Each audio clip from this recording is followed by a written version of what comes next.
today we're spotlighting our community member Jane Middlehurst. She's a powerhouse in the world of sustainable housing. Jane is the co-founder of a game-changing platform called Homenotes, along with Amy, her co-founder. Together they're helping homeowners make greener, more ethical choices when renovating. And actually, our founder, Esme Verity, has also been spotted using your app. You may or may not know about that already. She's also the alumni of our alternative funding school. She's not only building tech for good, but exploring alternative ownership models to safeguard her business's mission. Welcome, Jane. That's so nice. Thank you. So what led you to launch Homenotes? We were running an architecture practice, so we'd been making kind of home renovations and residential architecture for people for many years, and just found that there was a lot of kind of hand-holding and guiding for our clients to understand the process and to help them make the right decisions.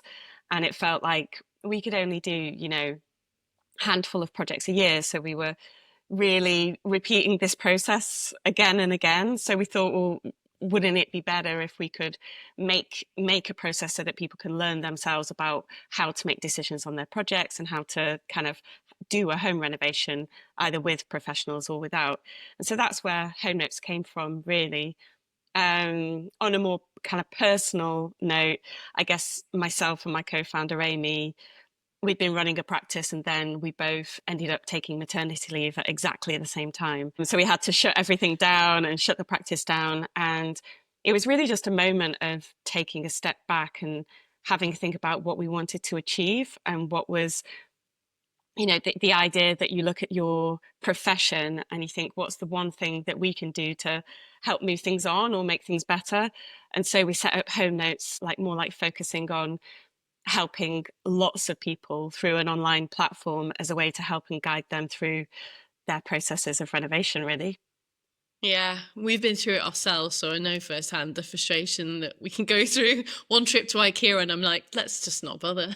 Yeah, it's like that, but just all the time, isn't it? It's like there's just so many decisions to make. And I guess now that we're moving into needing to create sustainable homes and decarbonising our housing stock in the UK, there's just so much more to learn and more to understand. And it's complicated for people. And I guess we want to make it easier for people to make environmental and sustainable choices about their home renovations. Yeah, tell me more about that. So how does sustainability show up in the choices you're enabling homeowners to make? Well, it's funny because actually where we are right now, other than the work, we've done lots of work kind of educating people about sustainable choices, but the platform we've built right now is a project management platform. So it's helping you make budgets. It's helping you kind of spec all your products and make decisions, based on the things you want to include in your project and giving you that kind of control over the process. So from that perspective, what we've created in this moment, you wouldn't really know it was working towards that goal. And there is a reason for that. It's because lots of people, to be able to make those kind of higher level decisions, you need to fundamentally first get a handle on your project. There are lots of apps and kind of support out there for people who want to do they call it sustainable retrofit, where you're putting insulation in and making your house warmer and making those sustainable choices. But fundamentally, there's millions of people renovating their homes every year who aren't engaging in that process. So for us, it's about tapping into that network of people that are already renovating and already spending money on their homes and, for extra room, for personal choices. Once we've got that process sorted, then we can start to kind of bake in the decision making for the sustainable choices. Because at the moment, there's a big step towards getting people on board with that. And people just need to get control of their projects in the first place before they can make those extra sustainable decisions. Yeah, great. Well, obviously, we love the fact that you are, a company focused so much on impact in so many ways, including your fundraising. So, Yes. And you've taken a really thoughtful, impact first approach. So how have you navigated the funding from the beginning? Well, in the beginning, I was just really lost, actually. I knew that there was funding out there in some form or shape. It felt definitely like a very separate world to me. Like I don't know many people who are in finance or connected with kind of funding or finance things. So it was just very alien to us. And I felt like I was definitely looking from the outside, trying to Google things and read things, and it just wasn't really making sense. And then I think I came across Considered Capital whilst looking for kind of alternative venture capital. I think the concept of venture capital always seemed like not quite right for us. Like I didn't necessarily really like just on a kind of basic level, wasn't really sure that it was the right type of thing for us, but didn't know that there was any other option. Then I found Esme and Considered Capital and was really interested in what she was talking about, and signed up to the course. And it was really great. I really needed somebody to lay out all of the options, how it all works, so that it felt like somebody just opening the book and saying, this is what it's all about. And then like being able to look through that and think, okay, well, what's going to be right for us? What's the right fit for what we want to achieve? And I guess we're still on that journey now, and we're still kind of tapping into Considered Capital. Like I was speaking to Esme the other day, and I just was going back in to look at some other, ways that we can set up our company to make sure that the effort that we're putting in now to make it purpose driven doesn't get lost if we do get funding from, outside capital. So, even looking at the way to structure the company, that's something that we've learned from that course, which is really, really amazing. And I didn't know existed before. Yeah, me and Esme did the same entrepreneur course like 10 years ago. Oh, And we had the same sort of epiphany of like, it's just VC money. There must be more out there, you know? I think one of the major things that she taught us was that we are purpose driven, because I think we always have been, like right from, day dot with our architecture work. It was all about, creating community, and, we were doing housing developments for custom build, which is where people take, shells and customize themselves. So it's very much been about user agency and clients kind of taking control of their projects and having the knowledge to make decisions on their own. So that's always been part of what we wanted to achieve, and it's always come first. And I think because we didn't fit into the kind of charitable sector or the not-for-profit sector, it just never occurred to me that we could, see ourselves as a purpose-driven company and get funding, to further that cause that we want, which is helping people to, get good homes and sustainable homes. So yeah, that was an eye-opener for us. I'd never seen ourselves in that light. And that opened up a whole new option for us to apply for grants, which again, I'd never even considered before. You won the Creative Catalyst Award, right? Yeah. Congratulations. Thank Well you. deserved. Where did you find it, and what did that unlock for you? Well, through Esme and, her announcements, I think that it was actually originally the Women in Innovation Award that we put us on to the Innovate kind of grants. And we heard about that through Considered Capital. And so we applied for that. We didn't get it, but it introduced me to the whole process of the application. We got some really good feedback from it. And so when the Creative Catalyst came up, it was just really a good fit for us. Like we fitted the criteria, and I felt a lot more positive about writing our application, and it paid off, and we got the grant, which was amazing. And so we've just come to the end of that project, which was building our MVP, which we just launched a couple of months ago, which is the app. So it really was fundamental in progressing our company and progressing what we're doing. So yeah, it was a massive opportunity. Yeah, brilliant. It's amazing that you've got an app now as well. And Yes. I love the branding. Everything looks so good. I would say the app has been, I don't know, 7+ years in the making. So because we're bootstrapping and we don't have a lot of capital to put into the company, we've always been earning and putting the money back in, doing architecture work and then trying to fund this kind of progress, what we're trying to achieve. And the app has always been there from the very beginning. It's just, we were trying to do it ourselves. I was trying to learn how to code. I was trying to, every way to try and make it happen. We'd been trying. But I guess the advantage to that is that through that journey, we've just managed to really connect with our audience because we ended up doing the podcast and we ended up doing teaching and training and coaching instead for people. I think that just, it's in a way kind of a happy circumstance that it took us so long, because in that time we've just really focused on what our audience needs and what's going to help them. So yeah, it feels like it came at the right time in the end. Yeah, great. I'm a really big fan of making like building things slowly with community. So it's really great that you focused on that. As you know, we are hoarders. We love to pull all the grants together for everyone else and serve them up on a platter so we save everyone time. You've used the live funding database, which we've had for a year now to date. Mhm. How's it helped you? Has it helped you in any way?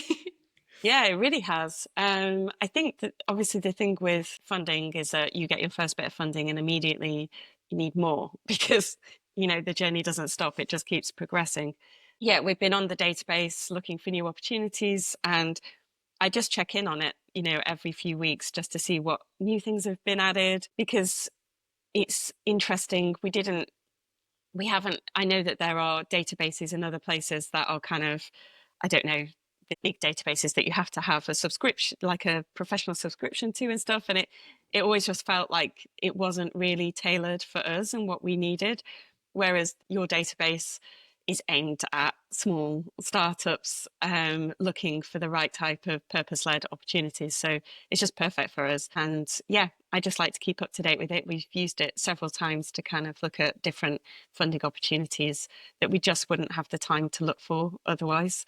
Everything's so busy and hectic that I can just cherry pick and filter what is right for us and only apply for the things that make sense. Yeah, we like to think of it as like online shopping, so you're Yeah. using all the same filters you would if you're shopping for something, but Yeah. it's grants you're looking for. Yeah, and it's just so varied. There's so many small little bits of funding and grant money out there that you would never know about. So yeah, it's interesting to see actually how broad the scope is of the opportunities that are out there. Yeah, the little ones can get hidden by Google. Yeah. And you came through the alt funding school, so talking to community, who did you meet on the alt funding school and how did it help you? I guess it was just hearing people's stories, really. I think it's more coming across different kind of people and their stories and the journeys they've been on to make their companies. We had Emma Shaw talking about the Library of Things in our cohort, which was amazing. And it just hearing firsthand how she took the idea through the funding and how she'd set up a steward ownership. Steward ownership, yeah. Yeah, so she'd set up a different type of company structure.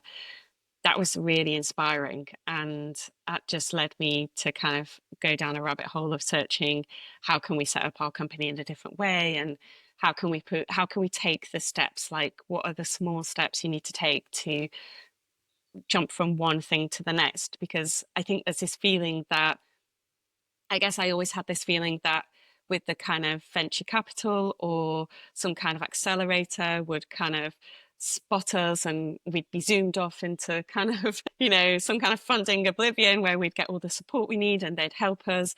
And I think it's like with everything with your business, you just need to take baby steps. Like every small step you take is working towards that journey.